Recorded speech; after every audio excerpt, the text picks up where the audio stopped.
Boa noite a todos que estão no Facebook. Acho que já está gravando por lá. A gente vai dar continuidade ao nosso evento. É o segundo dia do minicurso As Origens Modernas do Racismo.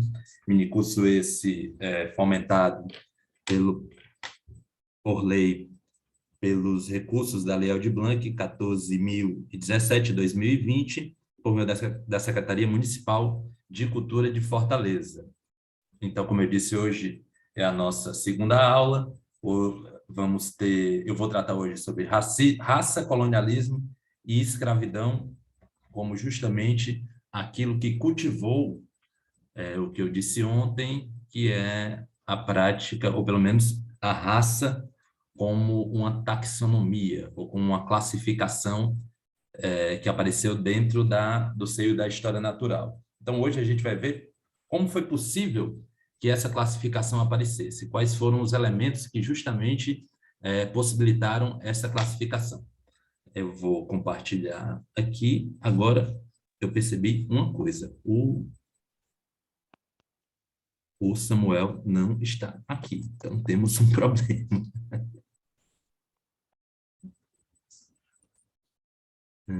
Samuel, você está aí? Samuel é o intérprete de Libras.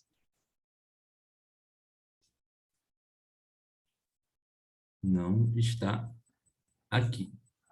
Então, enquanto ele chega, eu vou falando que ontem houve várias perguntas, tá entendendo? Anotamos todas, mas como especificamente eu não tive tempo de responder, então essas perguntas eu gostaria que vocês fizessem eu por e-mail, ou colocassem no nosso chat, que eu responderei com toda a paciência, ou por e-mail, ou então pelo próprio WhatsApp, ou então a gente pode abrir uma live posteriormente, após o minicurso, justamente para fazer isso. O Samuel voltou, então nós podemos já começar. Samuel, você está torto, viu? Você está de lado. Assim, a gravidade vai fazer com que você caia. Então, acho que o Samuel vai voltar. Voltou. Agora eu vou projetar a tela.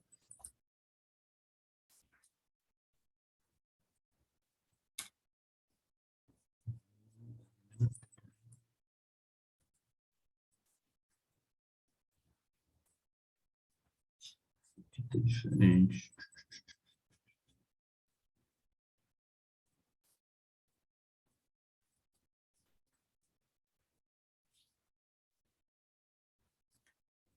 Esse aqui é de ontem. Deixa eu ir passando para o de hoje. Beleza. Então, dando continuidade, o que eu falei ontem? Ontem a gente viu que justamente a ideia de raça associada à cor da pele apareceu pela primeira vez em 1775 em um texto de Kant chamado Das Diferentes Raças Humanas. Era uma tentativa de pura classificação taxonômica, ou seja, uma classificação dos seres vivos, de um tipo de ser vivo específico que eram os humanos.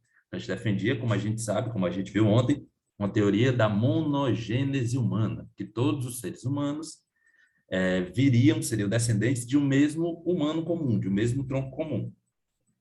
Só que, para ser descendente de um mesmo tronco comum e levar em consideração as diferenças físicas, então, Kant classificou os humanos em 4 raças, como nós vimos ontem. E também nós vimos que a ideia de raça não está completamente dissociada do racismo. Tanto é que nesse texto de 1775, ele já dizia que uma característica física, por exemplo, da cor da pele dos negros, os faziam feder muito. Então, como a gente pode ver, a classificação taxonômica também tem um viés racial bem acentuado, né? Beleza. Então, hoje a gente vai partir justamente dessas questões que estão postas. Deixa eu só arrumar aqui, que a gente possa... Pronto. Beleza. Como foi, na verdade, que o racismo foi cultivado ao longo da modernidade? Ou seja, a divisão racial taxonômica pode ser dissociada da escravidão, do colonialismo e do capitalismo, que são anteriores a essa classificação? Teria justamente o conceito de raça servido como uma tentativa de justificação de novas hierarquias no século XVIII. Como a gente sabe, o século XVIII é o século do Iluminismo. E o Iluminismo tinha como um dos seus pontos centrais derrubar todas aquelas hierarquias antes postas na Europa, entre nobres, clero e a massa do povão, também dividida entre burgueses e os plebeus e o povão. Então, para reorganizar essas hierarquias, também o discurso racial foi crucial. Então, hoje, exatamente, a gente vai ver 3 pontos por meio dos quais nós vamos poder identificar como foi cultivada essa ideia de raça e como se chegou até ela. O primeiro ponto vai ser justamente esse, sobre colonização e eurocentrismo. O segundo ponto será sobre escravidão negra e capitalismo. E o terceiro, sobre o ideário racista. Como eu disse, eu não quero me estender muito. Então, vamos lá. Beleza. Primeiramente, sobre colonização e eurocentrismo. Como a gente está vendo aí, esse senhor simpático é o professor Henrique Dussel, é um filósofo argentino, radicado no México há muito tempo. Professor, Oi, eu acho que o slide não está passando. vocês estão vendo os outros aí, o slide? Tá parado, Henrique. Tá na foto mesmo que apresenta só o tema da aula. Não passou. Aqui tá. Deixa eu fazer de novo aqui.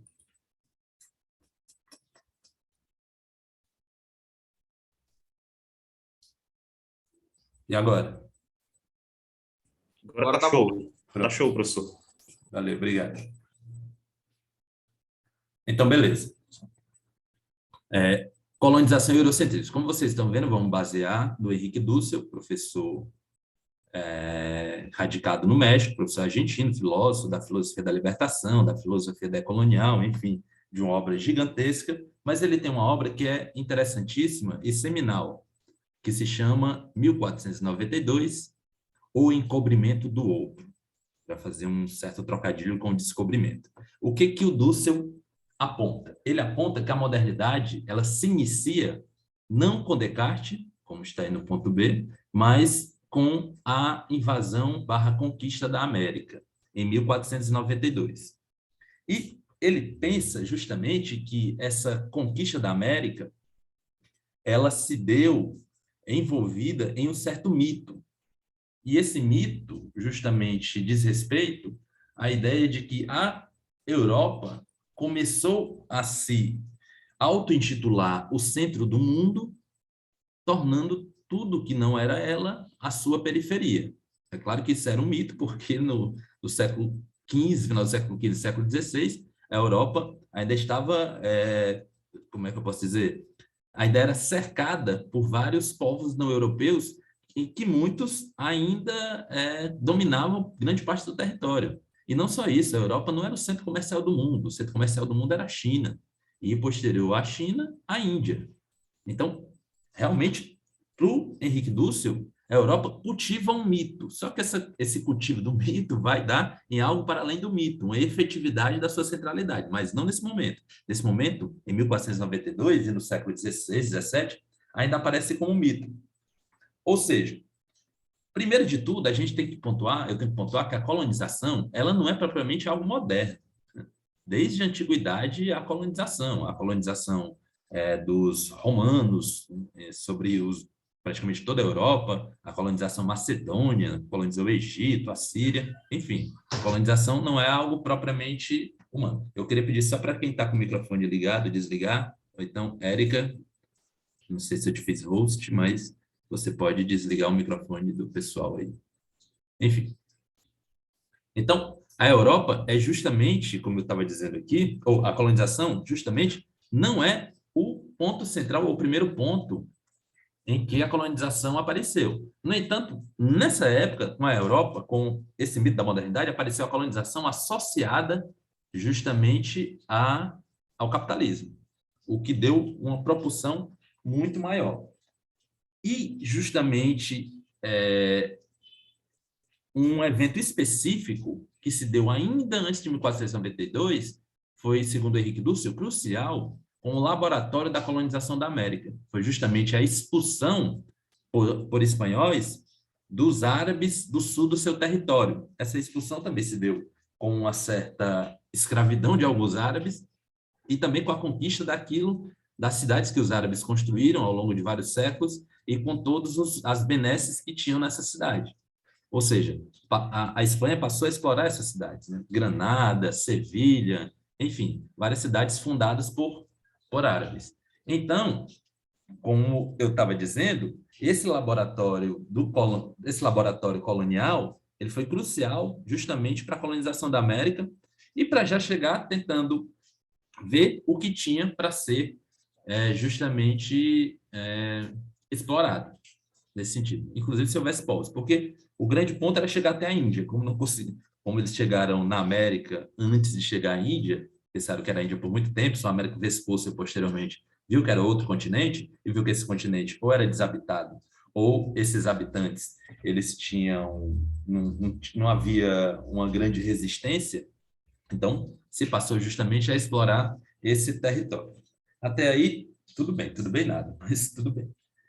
Então, uma coisa que é central também nesse mito da modernidade é que é uma era pré-iluminista. O iluminismo é da segunda metade do século XVII para frente, principalmente século XVIII inteiro que ele se dá.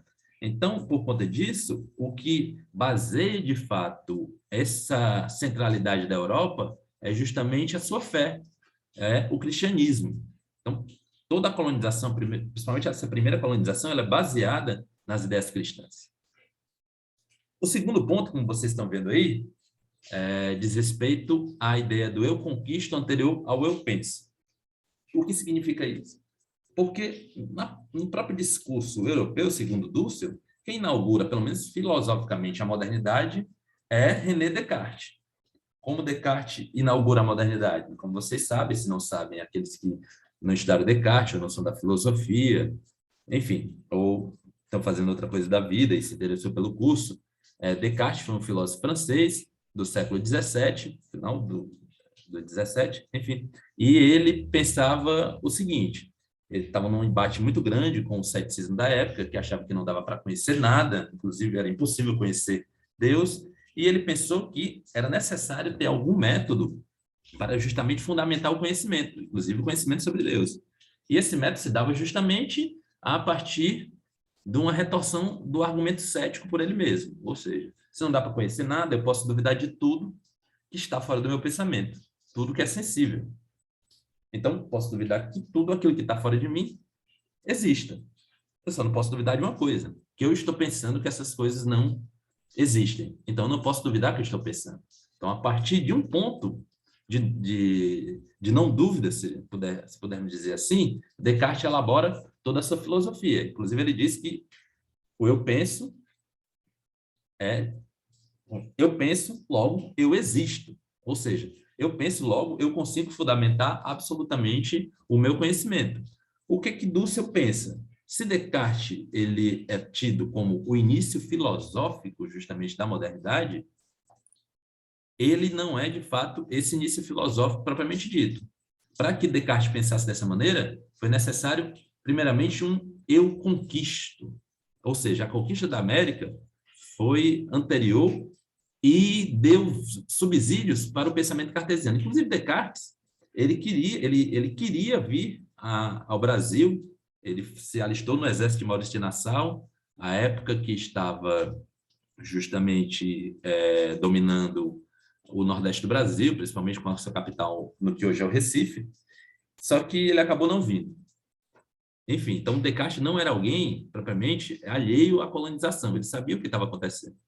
E ele era um espadachim, enfim, isso não é argumento, mas é só curiosidade, ele também era espadachim e treinava para a guerra.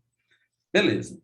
Dito isso, como eu falei, para anunciar justamente essa universalidade do eu penso, foi necessário um contexto bélico de conquista. E esse contexto bélico foi o quê? Fermentou ou cultivou o eurocentrismo, esse mito da modernidade, associado e indissociável, por conseguinte, do capitalismo. Ou seja, a acumulação capitalista foi justamente esse motor que fundamentou o eurocentrismo. E, em meio a isso, nós temos um dos pontos centrais para a formulação do conceito de raça, que é a escravidão negra, principalmente a escravidão negra. O slide passou, né, pessoal? Pronto. Quanto ao segundo ponto que a gente vai tratar hoje, sobre a escravidão negra, eu estou trazendo aqui o historiador Eric Williams, historiador e ex-ministro de Trinidad e Tobago. Foi o livro dele, eu até mostrei ontem, Capitalismo e Escravidão, foi um dos primeiros, se não o primeiro, texto a associar diretamente a escravidão com a acumulação capitalista britânica. Mas claro que pode ser estendido também para outros países coloniais da época, não só a Grã-Bretanha, não só a Inglaterra. Ele é uma figura muito interessante, está entendendo? Esse livro de 44 dele veio de uma tese de doutorado de 33 e foi de encontro a tudo que se pensava na época na Inglaterra, porque justamente em relação à escravidão se colocava muito o ideário daqueles abolicionistas ingleses que ajudaram a abolir a escravidão. Enfim, o Eric Williams mostra que mesmo esses abolicionistas, eles não eram assim tão abolicionistas e também que eles se beneficiaram diretamente da escravidão. Então, mostrar isso foi um baque na academia inglesa. Tanto é que ele não teve mais trabalho na Inglaterra, foi morar nos Estados Unidos. Beleza. Mas qual é o ponto para o Eric Williams? Como eu estou falando aí, Williams propõe que a escravidão foi central para a primeira Revolução Industrial. Como? Ele propõe a ideia de comércio triangular. Como se dá esse comércio triangular? Primeiro de tudo, eu também queria dizer que a escravidão também não é algo moderno, é imemorial. Eu até falei ontem, Alexandre Magno, no século 8, 9 depois de Cristo, não lembro bem, escravizou alguns eslavos, que é daí que a palavra escravo vem, mas enfim, a sociedade grega, que a filosofia, principalmente a filosofia moderna, cultiva muito com o seu berço, o berço cultural, era uma sociedade baseada na escravidão, principalmente a sociedade ateniense, que é de onde vêm os grandes filósofos, que até hoje nós tratamos na academia, tá entendendo? Era baseada na escravidão. No entanto, a diferença da escravidão antiga para a escravidão moderna é justamente sua associação ao capitalismo e também de tentativa e erro associar algo que deu certo para eles, que foi justamente a escravidão às pessoas negras. Ou seja, antes de falar desse comércio triangular, é necessário pontuar que portugueses chegaram a escravizar japoneses, tá entendendo? A primeira tentativa de escravidão foi em relação aos indígenas, mas não além dos indígenas saberem muito bem onde eles estavam, porque eram suas terras, tá entendendo? Não conseguiam combater. E também aqueles aprisionados não preferiam morrer a trabalhar daquela maneira, tá entendendo? Então, não deu muito certo a escravidão dos indígenas. Mas eu posso continuar já esse ponto no segundo ponto. Primeiro de tudo, vamos falar do comércio triangular. Em que consistia esse comércio triangular, segundo Eric Williams? Os navios, principalmente britânicos, que é o contexto em que ele está falando, eles saíam da metrópole, ou seja, saíam da Inglaterra, com produtos manufaturados, claro, de pequenas manufaturas, nada ainda muito elaborado. E dali trocavam na África com alguns povos africanos essas mercadorias por pessoas escravizadas, pessoas presas, na verdade. Tá entendendo? Essas pessoas eram presas em guerras tribais, a gente pode dizer assim, em guerras entre povos. Essas guerras, muitas delas, foram estimuladas pelos próprios colonizadores, pelos próprios traficantes de escravos, e esse estímulo, a África antes era bem mais pacífica do que muitos achavam que era. Quando o Zé Doidinho, o presidente, disse que eram os próprios negros que escravizavam negros, isso é uma mentira completa, tá entendendo? Porque, de fato, havia guerras, mas a ideia de escravizar e vender massivamente para portugueses, espanhóis, ingleses, é algo que é moderno e foi extremamente influenciado justamente pelo comércio de mercadorias, ou seja, a circulação de mercadorias e o comércio de mercadorias está na base da escravidão nesse sentido aqui. Então, como eu estava dizendo, saía da Inglaterra com mercadorias, trocava com alguns povos africanos por pessoas escravizadas. Essas pessoas eram levadas até as fazendas da América, com lucro já, um pequeno lucro dessa troca com esses africanos. Chegavam com outros africanos que estavam aprisionados, tá entendendo? Nessas fazendas, trocavam os africanos por produtos coloniais, também gerando um lucro enorme, principalmente tabaco, rum, algodão, enfim. E com esses produtos coloniais voltava-se à matriz, e a metrópole, quer dizer, a metrópole, e revendia esses produtos. Era algo extremamente lucrativo. E segundo o Eric Williams, foi esse comércio que justamente financiou a primeira Revolução Industrial. É interessante porque ele também conta que o rum foi um dos pontos centrais para que se desgraçasse, a única palavra que está me vindo na cabeça agora, a vida de muitos africanos. Porque, por exemplo, alguns povos capturavam povos distintos lá na África, revendiam para os traficantes de escravos, traficantes de pessoas. Muitos desses traficantes chamavam os chefes que venderam esses outros africanos para comemorar nos barcos, ou seja, beber rum, comer, enfim. E as pessoas, esses outros africanos, não estavam acostumados com o álcool. Então, o que acontecia? Eles ficavam bêbados, popularmente, como a gente diz aqui no Ceará, bodavam, e, quando acordavam, eram escravizados juntos com os outros que eles venderam. Isso acontecia muito, tá entendendo? É claro que não tanto porque se perdia a confiança no comércio, mas acontecia muito. Então, era algo, assim, brutal. Enfim, mas o que de fato impulsionava essa escravidão? Porque a escravidão negra, principalmente.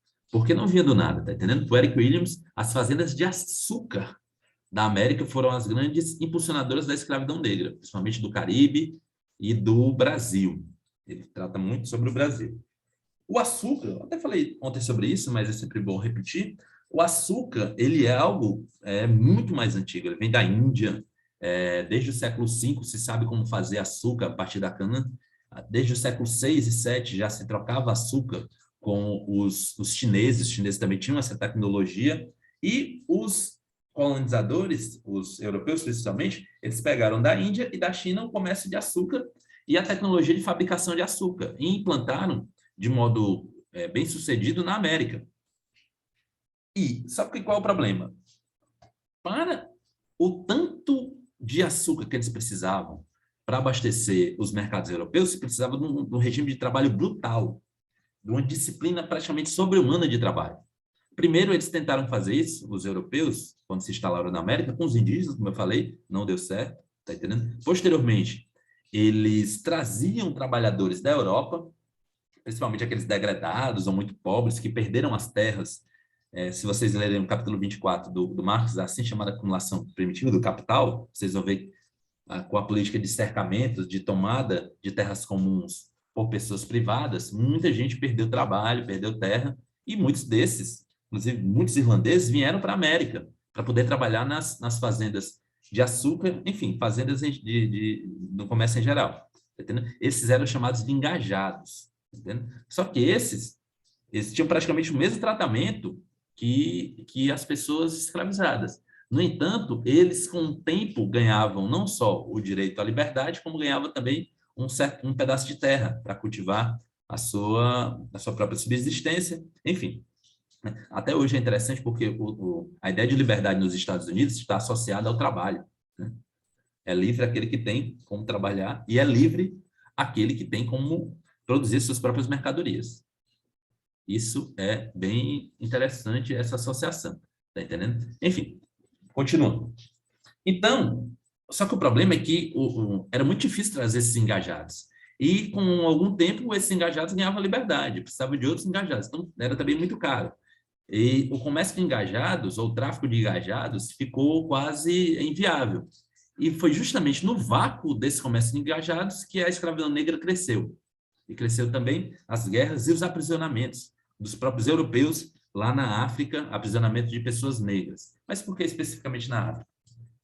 Porque eles viram, primeiramente, com aquela troca comercial com os africanos, que ali era um lugar que dava para fazer. E outra, era perto, assim, relativamente perto da América, onde se tinha as fazendas de cana. Era muito mais difícil você aprisionar gente na China, na Índia, no Japão, para trazer justamente para a América.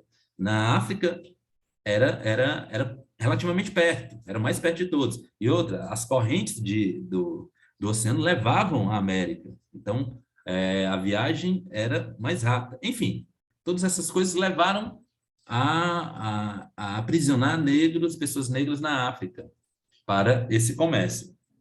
E, justamente, era um regime de trabalho brutal, como eu falei anteriormente, era muito mais barato você explorar essas pessoas durante 2, 3 anos, os que viviam muito viviam 7, e trazer outros, porque o comércio era muito frenético, posteriormente para substituir os que morriam, os que não conseguiam mais trabalhar, do que propriamente diminuir o ritmo de trabalho e fazer com que essas pessoas durassem mais. Ou seja, era muito mais barato ficar comprando africanos do que propriamente manter os que se tinha nas fazendas.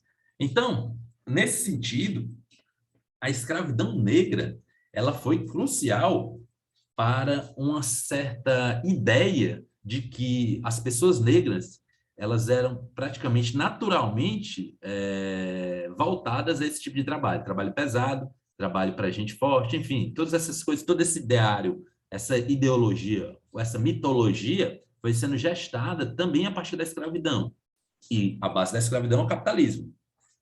Por isso que o Eric Williams coloca como um ponto central e indissociável. É impossível dissociar a escravidão do capitalismo e é impossível também dissociar, de alguma maneira, a origem da ideia de raça da maneira como o capitalismo se desenvolveu na América. Ou seja, por meio da escravidão. Beleza? Então, vamos continuar para o próximo slide. Beleza. Então, tendo na cabeça justamente a fermentação do mito da Europa como o início da modernidade, a centralidade europeia e também a associação da escravidão com o capitalismo e o início do racismo, nós podemos traçar já o ideário racista moderno. Claro, nós já traçamos ontem justamente a ideia de raça. E a pergunta ontem era se a ideia de raça podia ser dissociada do racismo. A nossa resposta é não. Mas por que exatamente? Porque se em 1775, como eu falei, raça ainda era um conceito taxonômico, ainda era um conceito da história natural, tá entendendo? Ela foi, logo depois, descambando para uma ideologia racista descarada. Muitos até se perguntam, na filosofia isso está um debate incrível, tá entendendo? Tem muita viúva de filósofo que fica nisso, se perguntando, mas fulano era racista, Kant era racista, tá entendendo? Aristóteles realmente era a favor da escravidão, então ele era racista, ou seja, mistura muitos debates e há um eurocentrismo ferrenho e aferrado no nosso modo de pensar, que impede, inclusive, de ver algo que é óbvio. Por exemplo, Kant foi o primeiro autor a associar a raça à cor da pele. Kant foi o primeiro autor a evidenciar um certo viés racista. Ou seja, a modernidade ela não pode ser dissociada do racismo, apesar de que, no seu desenvolvimento, inclusive, o racismo se tornou algo contraditório. Por quê? Porque se o grande ponto é a liberdade, o desenvolvimento da liberdade, como a história universal prega, se o grande ponto é que todos possam entrar na história e todos possam, justamente, viver sob um Estado fazendo a sua própria lei, a escravidão ela se torna contraditória, como muitos abolicionistas notam já no final do século XVIII. Só que, ao mesmo tempo, e contraditoriamente também, há uma certa ideologia racista fermentada dentro de tudo isso que eu estou tratando hoje. E se em 1775, como eu falei, Kant fazia taxonomia, em 1788 isso cai por terra.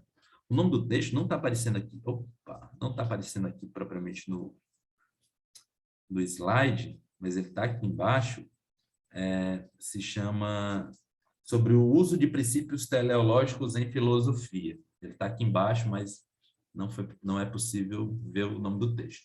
Mas, enfim, é um texto de 1788, que justamente serve para responder a um naturalista também, alguém que fazia história natural, chamado Johann Georg Foster. O Foster era um naturalista alemão que viajou em 1772 ao redor da África até a Oceania, no que se chamava na época de Ilha Sandwich, que hoje, se não me engano, é a Nova Zelândia ou a Papua Nova Guiné. Enfim, eu esqueci de pegar essa informação corretamente. Me cobrem amanhã. E nessa viagem, ele foi o cara que fazia o diário de bordo. E no diário de bordo você tem que relatar tudo aquilo que acontece, não apenas a bordo, mas quando o navio aporta, enfim, tudo aquilo. O Foster leu um texto de Kant, não esse, um de 1786, não de 1775, chamado Das Diferenças entre as Raças Humanas, em que o Kant volta a tratar sobre raça. E nesse texto de 1786, a raça também é associada à cor da pele, e Kant mostra justamente que os negros são os africanos. Ele chama exatamente disso. Ou seja, na América, em vez dos calmucos, se teria justamente aqui os pele vermelhas. Seriam os habitantes daqui, ou os indígenas. E os negros na África, os asiáticos ou os amarelos na Ásia e os brancos na Europa. Ou seja, a classificação racial ela era baseada no continente ou no lugar onde as pessoas se encontravam. Beleza. O Foster leu isso e justamente retrucou num texto de 1786 ainda, 87, desculpe, chamado um pouco mais sobre as raças humanas, onde ele pergunta ao Kant, Kant, essa sua ideia de raça associada à cor da pele e como se no continente inteiro houvesse uma única raça, é completamente descabida. Não seria isso apenas algo que justificaria a escravidão? Ou seja, será que o chicote sobre nossos irmãos negros não viria também dessa sua classificação racial completamente indiscriminada e abrupta? O Kant responde a ele com esse texto de 1788. Primeiro, ele disse que não faz descrição da natureza, ou seja, ele não está descrevendo a cor da pele dos seres humanos, ele disse que faz história natural. Ou seja, todos esses seres humanos eles têm que ser enquadrados dentro de um sistema. Então, ele admite completamente um sistema racial da humanidade, em 1788. Além disso, ele traz pérolas como essa. Eu queria ler junto com vocês. Ele diz o seguinte, ó, nas contribuições do senhor Sprengel, na quinta parte, ou seja, ele leu tudo desse senhor Sprengel, que era um comerciante de escravos, contra o desejo de Ramsay, que era outro comerciante de escravos também, de usar todos os escravos negros como trabalhadores livres. Ramsay, comerciante de escravos, Ramsay era um abolicionista inglês. Um perito alega que, entre os milhares de negros livres que se encontram na América ou na Inglaterra, ele não conhece nenhum exemplo de qualquer um que se dedique a uma ocupação que, propriamente, se possa chamar de trabalho. Pelo contrário, quando chegam à liberdade, imediatamente renunciam a um ofício fácil que antes foram forçados a exercer como escravos, para se tornarem mascates, estalajadeiros miseráveis, serviçais livres que vão à pesca ou à caça. Numa palavra, errantes, ou mais propriamente bárbaros, selvagens. É isso que ele quer falar. Igualmente isso ocorre entre nós com os ciganos. Ou seja, é um ouviu falar, porque Kant propriamente nunca viajou. Ele sempre lia relatos de viagem de outras pessoas. Então, o que ele está dizendo aqui? Ele está dizendo propriamente que o trabalho é categoria central para entender uma pessoa livre. A liberdade se dá por meio do trabalho. E se você, enquanto escravo alforriado, em sua liberdade, não procura o trabalho formal, mas volta, segundo ele, para o mato ou para a mata, para caçar, pescar e viver de modo nômade, errante, como se vivia entre os indígenas, ou muitos indígenas também da África, você acaba sendo alguém que não merece a sua liberdade. Ou, de fato, alguém não civilizado. Ou seja, nem deveria se libertar os negros porque eles não sabem viver em sociedade. É isso que ele está falando exatamente. Ou em outras palavras, desculpa, exatamente ele está falando o que a gente leu. Está falando em outras palavras. Tem coisa pior, tá entendendo? Ou seja, ele volta a falar de raça em vários outros textos. Mas aqui a gente já vê que esse ideário racista, que foi cultivado ao longo da modernidade, ele não pode ser dissociado do capitalismo e ele não pode ser dissociado da escravidão. E ele não pode ser dissociado de jeito, maneira, do modo como a Europa foi se constituindo como centro do mundo, principalmente o centro comercial do mundo. Beleza. Há uma outra passagem, essa aqui é das lições de antropologia, que são justamente textos anotados pelos seus estudantes em sala de aula, que fizeram o curso de antropologia com Kant. Kant era professor de antropologia, ele deu esse curso por mais de 25 anos, e na sua época não tinha universidades livres, então, ou cátedra livre, desculpem, então ele era um leitor, ou seja, ele fazia leitura de manual. Até hoje tem leitor nas universidades como professor, mas ele fazia leitura de manual. No máximo, ele podia inventar o próprio manual. Como ele lançou uma disciplina de antropologia, ele inventou o manual de antropologia. E no manual de antropologia, dentre outras coisas, ele tratava sobre raças. Inclusive, ele diz aí, como a gente pode ver, que, mostrando a diferença das raças humanas, que os americanos não adquirem cultura alguma. Os americanos, ele está falando dos indígenas. Eles não possuem nenhum incentivo, pois faltam-lhes afeto e paixão. Eles nunca amam, por isso não são férteis. Olha só o que está falando. Eles raramente falam, tampouco se acariciam, também não ligam para nada e são preguiçosos. Pintam seus rostos de uma maneira feia. Essa é uma criança de 10 anos falando, né? Enfim, vocês veem como Kant pinta os indígenas, né? A figura dos indígenas. Ele chega a dizer em outro texto, que nesse mesmo texto anterior, de 1788, que os indígenas são a raça mais baixa, que não tem talento para nada. Segunda raça que ele fala é a raça negra, que ele está fazendo uma hierarquia das raças. A raça negra, pode-se dizer, é o exato oposto do americano. Eles são cheios de afeto e paixão, muito vivazes, falantes e vaidosos. Eles conseguem adquirir cultura, mas somente cultura escrava. Também em algumas traduções pode-se falar de cultura servil. Isto é, eles se permitem ser treinados. Eles têm muitos incentivos, são também muito sensíveis, têm medo das chicotadas e fazem muitas coisas desonradas. Ou seja, ele pinta a raça negra, a figura das pessoas negras, na verdade, como pessoas que têm muita alegria, mas só servem para o trabalho. Não tem qualquer capacidade maior para o cosmopolitismo, para viver em sociedade. A terceira raça, essa é interessante, é a raça dos hindus, ou seja, dos asiáticos, porque, por exemplo, os chineses, como a gente viu ontem, descendem dos hindus, segundo Kant, né? Não sei de onde ele tira isso, mas enfim. É verdade que os hindus possuem incentivos, mas eles têm um forte grau de compostura e todos eles parecem filósofos. Apesar disso, no entanto, eles são muito inclinados à raiva e ao amor. Como resultado, eles adquirem cultura no mais alto grau, mas somente cultura nas artes e não nas ciências. Ou seja, os hindus, os asiáticos, não são seres de ciência, mas apenas de arte. E quarto, por último, a raça dos brancos possui todos os incentivos e talentos em si. Ou seja, o branco é justamente aquele que possui a cultura universal, aquele que está justamente disposto como o espelho da humanidade. Por conta disso, a gente pode entender também, dentro dessa ideia do ideário racista moderno, não só que cai por terra, como a gente ficou com Kant, a ideia de classificação taxonômica, como também surge ali no século XVIII algo que é central justamente para o cultivo da ideologia racista e para o aprofundamento dessa ideologia, desse ideário, que é a ideia de civilização, motor da ideologia racista.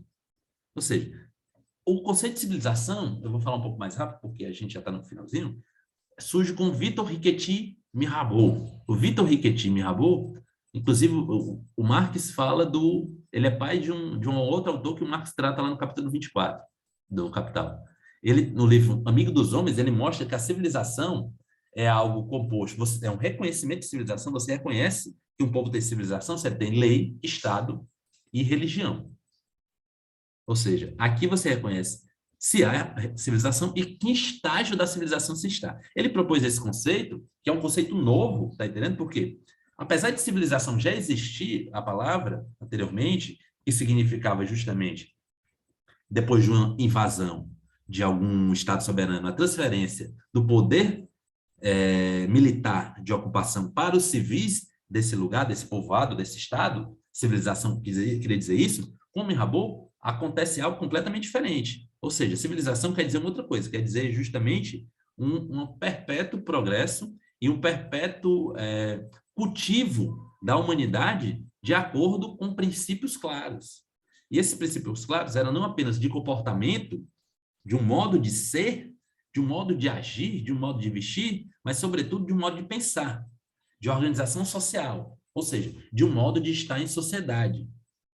Por isso, lei, Estado e religião, religião cristã, que é a religião universal, são essenciais para o reconhecimento da civilização. A ideia de civilização, quando Mirabeau ele propôs, em 1756, se alastrou posteriormente como rastilho de pólvora por toda a Europa. Tanto é que o próprio Kant, ele dizia que os indígenas e os africanos e os indianos, enfim, os chineses, tinham que entrar na civilização. Por quê? Porque eles estavam em estado de selvageria, inclusive os indianos e os chineses. Interessante, tá entendendo? Entrar na civilização é justamente estar sob um Estado com leis claras, feitas por todos, no sentido de que todos aprovem essas leis, e mediadas por uma Constituição Civil. Então, como a gente pode ver aí, houve um avanço civilizatório, que foi justamente a cortina de fumaça da civilização dentro do movimento iluminista. Ao mesmo tempo que tinha os abolicionistas, tá entendendo? Muitos desses abolicionistas, eles eram pró-colonialismo, como autores franceses, como Guizot, Bossuet, enfim, vários autores como esse, eram contra a escravidão, mas a favor do colonialismo. Eles achavam que essas sociedades precisavam se educar, como até o Eliseu falou ontem, tá entendendo? Está na base do iluminismo e da civilização é a educação. A educação segundo uma imagem de homem específico. Eu estou falando homem o tempo todo, as mulheres que estão aqui não se incomodem, as pessoas não hétero, não cis, hétero, não se incomodem, porque, de fato, esse ideário é masculino mesmo. A modernidade é algo que está perpassada pelo masculino. Enfim, então, um avanço civilizatório foi justamente uma das cortinas de fumaça. Tanto que no século XIX e XX, como a gente vai ver na próxima aula minha, lá na terça-feira, foi toda baseada justamente nesse avanço civilizatório. O racismo, principalmente, tá entendendo? A ideia de civilização baseou muitos conteúdos das ciências racistas que surgiram no século XIX, principalmente o darwinismo social, a eugenia, enfim, tudo isso tem como base a ideia de civilização. E, claro, a civilização também baseou a colonização do século XIX, ou como alguns chamam de imperialismo, justamente na África e na Ásia, principalmente. Beleza. Então, para a gente fechar, a inferioridade racial dos não brancos, como eu estou tratando aqui, é indissociável do avanço civilizador. Ventinho em Fortaleza, chuva. Eu acho que é o imperialismo aqui, eurocêntrico, fazendo medo. Mas, enfim, vamos continuar. Então, galera, só recapitulando. Então, hoje, o que a gente viu? A gente viu justamente que não é possível dissociar a ideia taxonômica de raça do seu cultivo histórico ao longo dos séculos XV, XVI, XVII e principalmente do século XVIII.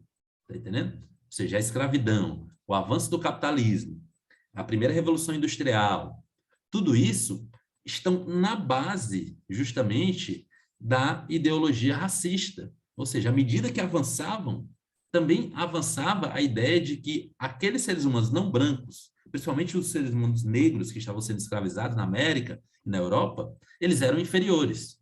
Ou seja, e racialmente puderam ser classificados no século XVIII como inferiores. Ou seja, a sua justificativa a justificativa dessa inferiorização vem justamente desse cultivo histórico. Beleza? Então, para a gente encerrar, eu queria dar algumas dicas de filmes e leituras. A primeira delas é do Norbert Elias, O Processo Civilizador. Tem 2 volumes. Eu, burramente, agora que eu vi que eu esqueci de colocar a editora e as referências direitinho.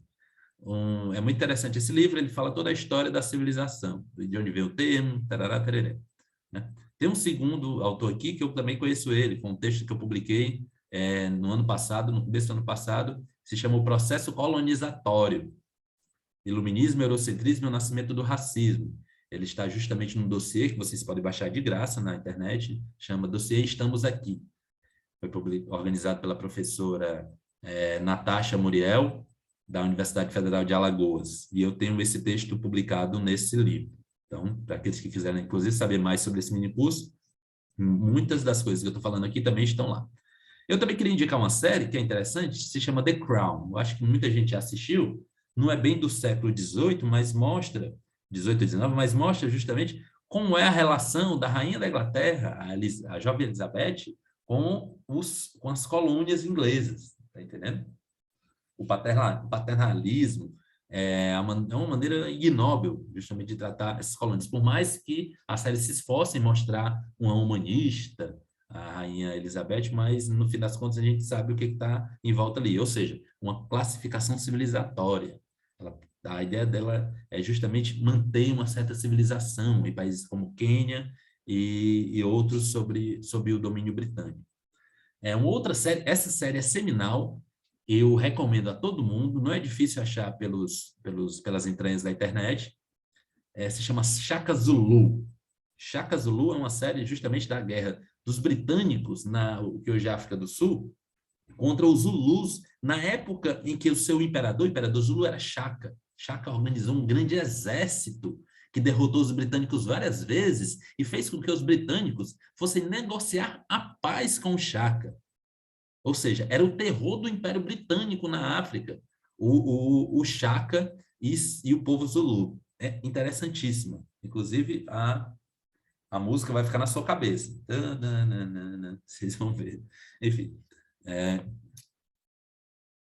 A outra é um filme interessante porque ele não é bem um filme distópico, ele não é bem um filme, como é que eu posso dizer, dissociado de uma relação histórica, mas ele não conta bem em qual país está se passando. É A Espera dos Bárbaros, que se passa em uma paisagem da África árabe, se a gente pode dizer assim, não sei se África árabe é um termo bom, mas a África do Norte, ali para o lado da Argélia, Tunísia, em que havia um povoado sob o comando imperial, havia um cara meio humanista que justamente tratava desse povo, era o governador indicado pelo Império, e justamente após chegar um exército imperial, a coisa toda muda, e nós vemos como se civilizou, se a gente pode dizer assim, nos termos que a gente está usando aqui, esses povos da África do Norte também.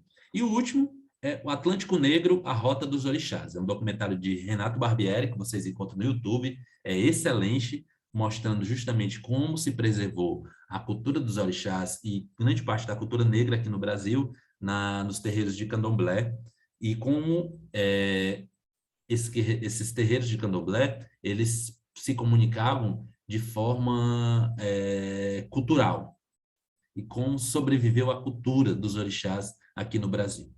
Beleza? Então, é isso, galera. Eu vou agora tirar o slide e a gente tem mais ou menos 12 a 15 minutos para perguntas, até o Samuel ir embora, porque ele tem família e precisa justamente fazer as coisas. Então, beleza. Eu só queria que vocês fossem breves, tá entendendo? Não se demorassem muito. Eu acho que eu desmutei todo mundo agora. Pronto. Ô Yuri, quem é o primeiro? Yuri? O primeiro de hoje ou De hoje, referente às de perguntas hoje. de ontem? Não, as perguntas de ontem eu vou responder primeiro. Primeiro de hoje. Deixa eu ver aqui as perguntas de hoje. O Eliseu quer fazer uma pergunta. Então, deixa o Eliseu. Eliseu, vai lá, cara. É porque a galera foi soltando no decorrer assim, mas não dizendo assim que queria perguntar, nem levantando a mão, só foram soltando no bate-papo mesmo no decorrer da tua exposição. Então, gente, quem quiser organizar para fazer as suas perguntas agora, por favor, vamos falando aí que a gente vai anotando aqui, para ver a sequência. Não, coloca no chat, não fala, coloca no chat. Coloca no chat. Que eu falo que eu diga no chat mesmo. Eu liberei o som, não liberei, não? Liberei.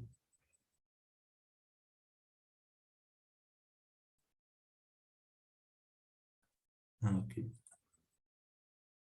Agora eu acho que liberei. Liberou. Basta apertar no microfone. Ótimo. Obrigado, Vanderlei. Eufrásio. Ou Eliseu, vai lá.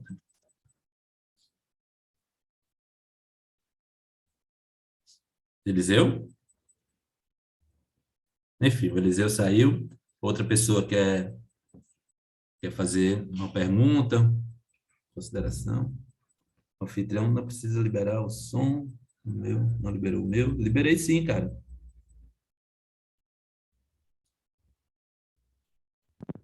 Pronto. Agora o senhor está me ouvindo? Estou ouvindo, sim. Bacana. Professor, na verdade, o meu era mais um comentário que é incrível o quanto as ideias coloniais elas tiveram influência, inclusive, em uma parte considerável dos intelectuais brasileiros, né? A gente aqui no Brasil teve o Oliveira Viana, que foi um representante das ideias colonialistas, né? E é curioso porque o Oliveira Viana fez parte da tríade da sociologia brasileira, né? Com o Gilberto Freire, o Sérgio Buarque de Holanda, e nos textos, nos ensaios do Oliveira Viana, ele fala que os negros eles são incapazes de constituir civilização, né? Eles são quase que naturalmente propensos à condição servil e caso o negro realize algo de grande, porque ele tinha conhecimento das civilizações, por exemplo, egípcias, ele dizia que era porque em algum momento teve a participação e colaboração do branco, né? Ele fala dessa forma. O Joel Rufino dos Santos, que foi um grande historiador carioca, ele no livro que é Racismo, ele fala que se o Oliveira Viana tivesse tido uma posição mais honesta e parasse de papagaiar os autores europeus, ele teria percebido que as nações não brancas, né, antes de pobres, elas foram colonizadas, né? E as nações brancas, antes de ricas, elas foram espoliadoras e ladrãs, né? Ele fala dessa forma. Eu achei muito interessante, professor. Obrigado pela aula e é isso. Valeu, valeu. Então, vou, já que tu não tem uma pergunta especificamente, eu vou abrir para o Igor, que ver se ele tem uma pergunta. Aí depois eu, qualquer coisa, comenta a sua fala. Vai lá, Igor.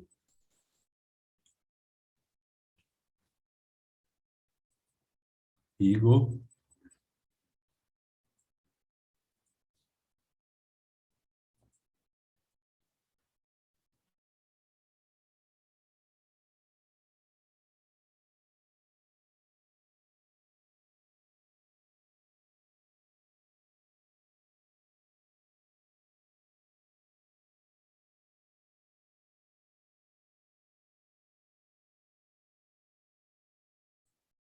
Pronto, eu desmutei, eu me desmutei.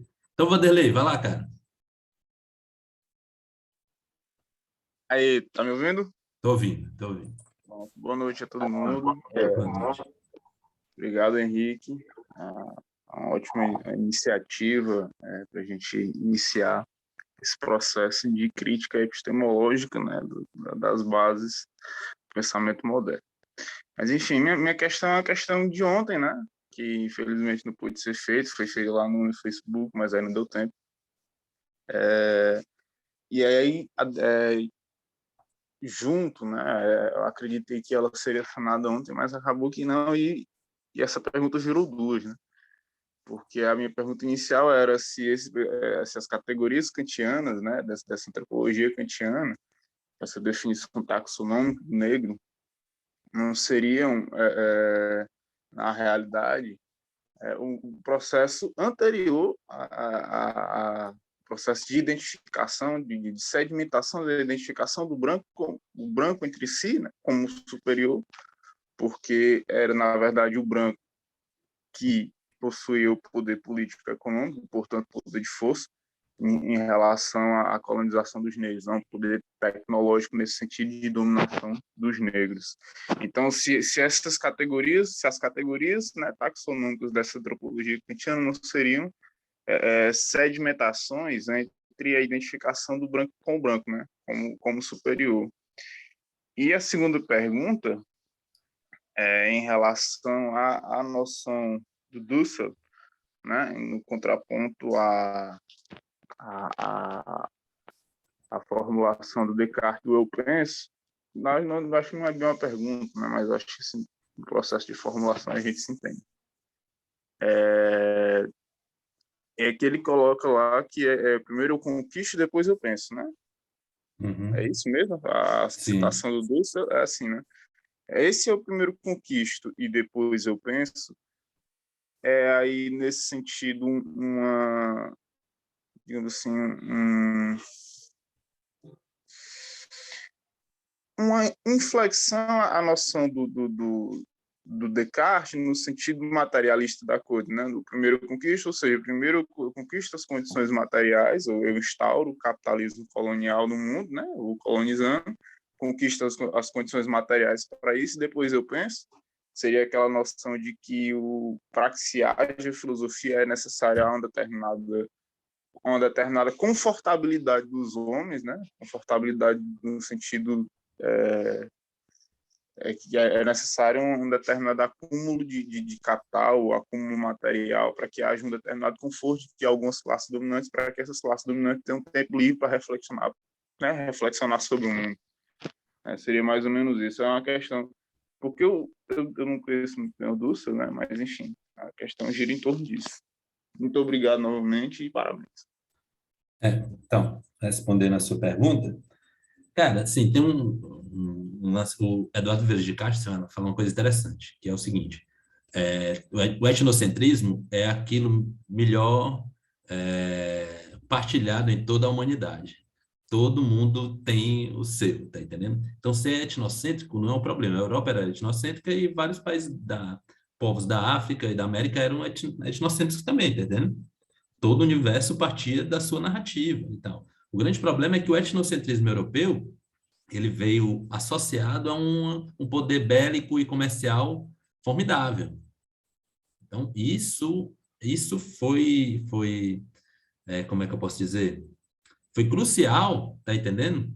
Para o florescimento mesmo do etnocentrismo europeu e a sua imposição. Essa imposição foi, sobretudo, militar e comercial. Então, é nesse sentido que havia alguma dominação colonial na América e havia alguma forma de comercializar, ou então aprisionar mesmo, pessoas na África. Tanto é que quando os europeus chegaram, principalmente portugueses, espanhóis na África, espanhóis não, que não faziam esse comércio, mas holandeses e tal, eles foram atrás de ouro, primeiramente, tá entendendo? Não vendo ouro, e viu que a escravidão era necessário pessoas para trabalhar na América, daí que eles começaram a ver que nas guerras que haviam ali, capturavam as pessoas. Então, é daí que vem, e posteriormente, claro, com o aumento do poderio militar ao longo dos séculos, invadiram pura e simplesmente. Então, houve guerra com Angola, tá entendendo? Tem, inclusive, uma bela biografia da Rainha Nzinga, que está aqui, que trata como houve uma certa guerra entre Portugal e, se não me engano, o Reino do Congo, que é o Reino da Nzinga de Angola, que é o Reino da Nzinga, tá entendendo? Havia diplomacia entre o Reino do Congo e os portugueses, tá entendendo? Havia várias coisas. E, nesse sentido, houve também uma dominância militar, tá entendendo? Conquista militar contra esses povos da África.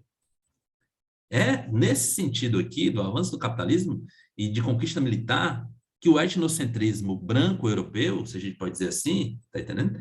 Ele vigiu e foi vencedor.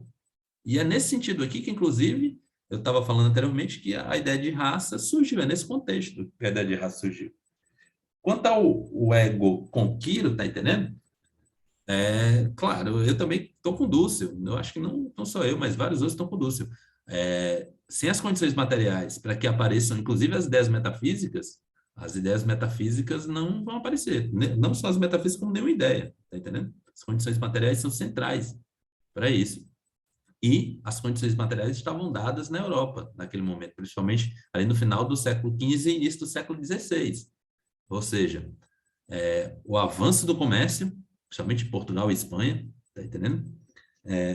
O aumento da tecnologia naval, o comércio com a China e com a Índia, enfim, foi se acumulando não só tecnologias, como modos de lucratividade que, no fim das contas, o ego conquisto, o ego penso, ego sum do Descartes, eu penso logo existo, vamos falar em português mesmo, né? Estava tentando lembrar em latim, mas eu não lembro não.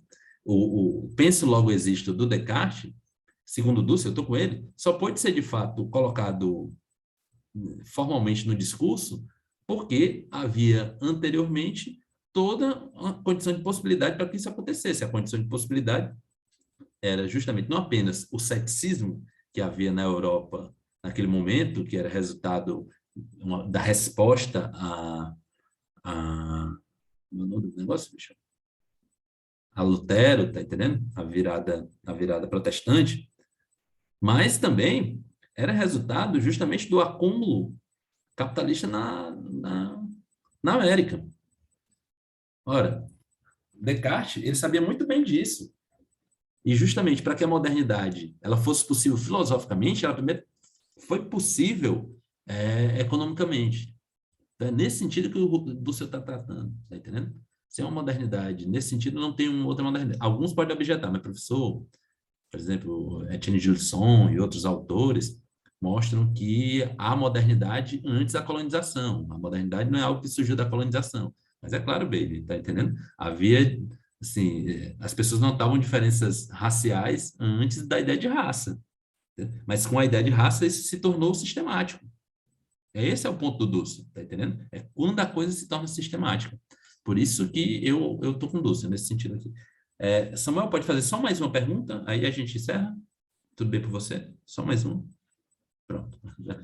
Então, Vanderlei, sua pergunta aí a gente encerra. Boa noite a todos. Boa noite, O que você queria falar é cogito ergo sum, que é a frase do isso mesmo, Descartes. é isso mesmo. Exato. Eu não sei se é uma pergunta, mas é uma indagação. Sim. Esse processo todo também não tem a ver com o processo da escrita? Não só do capitalismo, mas eu sei, entendo o poderio bélico, militar, o capitalismo, gerar o conceito de raça, racismo, mas esse processo de dominação também não passa pela escrita, pelo formato da escrita ocidental e europeia, de forma vaga, pela religião, o latim como uma língua, digamos, universal. Porque quando a gente olha as comunidades indígenas, os povos africanos e outros, a escrita ou ela não existe ou ela é rudimentar. Quando você vai para os povos asiáticos, embora existisse a escrita, mas ela também não era de um domínio público, ele era mais vinculado às cortes, mais ou menos também como estava para a Europa, não era para todo mundo, né? Lutero talvez faz um marco aí para querer levar isso adiante pela Bíblia, mas que é uma outra discussão. Mas, assim, o fato da escrita, isso não influencia também nesse processo de dominação, de criação de raça, racismo, junto com o avanço do capitalismo e o poderio bélico militar? Olha, eu acho que não, cara. Assim, você pode dizer da linguagem talvez, tá entendendo? A maneira como foi constituída a Europa é uma história de guerras e essas guerras também se entranham na linguagem, tá entendendo? Mas assim, na escrita propriamente não, porque, por exemplo, os chineses, eles têm uma escrita mais, como é que eu posso dizer, espalhada na sociedade e era muito mais espalhada que na Europa. Inclusive, na China tem concurso público desde o século II, depois de Cristo, tá entendendo? Inclusive, na China, eles desenvolveram várias tecnologias, inclusive concomitante ou além da Europa, tecnologias que não tinha na Europa, tecnologias de navegação, enfim, várias tecnologias. Os chineses chegaram, claro, os chineses, por exemplo, chegaram à Indonésia, à África e à Indonésia no século XIII, depois de Cristo, a partir da navegação, num barco muito maior do que os barcos que chegaram aqui, europeus. Eles chegaram lá, o que acharam? Não tem nada para nós, não. Nós somos superiores a eles, ou seja, nós estamos mais avançados, não precisamos de nada deles, tá entendendo? Então, nesse sentido, é que eu acho que a escrita não é um fator tão primordial. Eu acho que uma cultura bélica, foi mais primordial ainda, e uma cultura bélica associada a uma cultura de acumulação capitalista. Tá entendendo? Uma cultura comercial muito acentuada. Eu acho que isso foi deixa eu ver, os primeiros pilares de uma ideologia racista. Tá entendendo? Capitalismo e guerra. Até hoje, a gente ainda está nesses paradigmas, entendeu, Vanderlei? Mas eu posso pensar melhor, tá entendendo nisso aí? Porque foi uma questão de supetão assim, e eu costumo pensar bem sobre aquilo que eu costumo falar. Então, eu vou pensar melhor e talvez na terça-feira eu traga uma resposta até mais elaborada, ou então continuo com essa mesma. Mas, enfim, obrigado pela resposta. Edson, infelizmente, cara, a gente vai ter que encerrar, porque nós temos um horário específico, mas você pode fazer a pergunta pelo Facebook ou pelo WhatsApp, que eu vou ter toda a paciência e o prazer de responder a você. E eu quero, de antemão, te pedir desculpa, mas hoje a gente queria seguir estritamente o horário, tá entendendo? Até porque tem o Samuel, ontem ele ficou meia hora a mais do que o horário dele, tá entendendo? E eu não queria fazer algo que as pessoas surdas não pudessem também usufruir posteriormente, se forem ver pelo Facebook e tal. Beleza, Edson? Então, eu gostaria de te pedir desculpa e encerrar por aqui. Então, pessoal, gostaria de agradecer a todo mundo que veio hoje, as pessoas que estavam na sala, as pessoas que assistiram pelo Facebook, e eu queria dizer que na segunda-feira o minicurso está de volta com o professor Matheus Uchoa, tratando especificamente do tema racismo ambiental, ou seja, o Matheus vai trazer justamente um tema específico sobre os indígenas aqui para o nosso mini curso, e vai ser muito interessante. Então, eu peço que todo mundo também venha na segunda-feira, e na terça eu retomo essa discussão que eu comecei ontem e continuei hoje. Beleza? Então é isso, quero dar tchau ao pessoal do Facebook, tchau ao Samuel, a Érica, o Igor, e eu queria agradecer à Prefeitura de Fortaleza pela Lei Aldir Blanc, dizer que estou muito feliz com o resultado até agora e espero vocês na segunda e na terça. É isso, tchau, tchau, pessoal, até mais. Esse projeto foi comentado com o recurso da lei 17/2020.